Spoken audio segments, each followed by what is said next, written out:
Having a difficult or uncomfortable conversation can feel tough, but it doesn't mean you should avoid them. In fact, we all know that that's the worst thing you can do because things won't change or move forward. So today I'd like to share the 5 techniques that I use to get a great outcome from a difficult conversation so that I don't get hijacked by my emotions.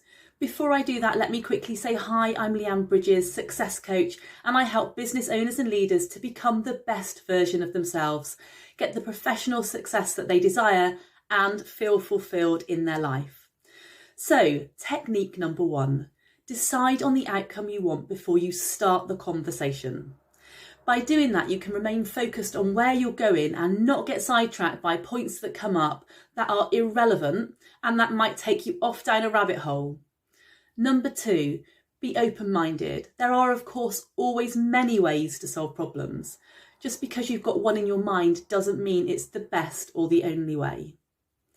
Number 3, acknowledge your role in contributing to the problem. So perhaps you could have dealt with another related problem sooner that's meant that this situation has been made worse.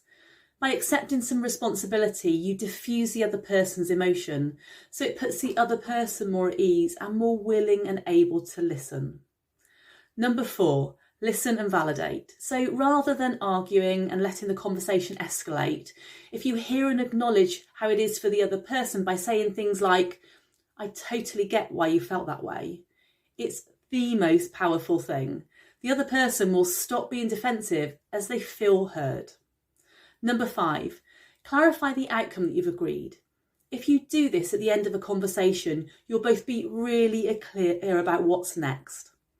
Having a difficult conversation may not feel easy, but the more you have them and the more that go well, the easier that they'll become.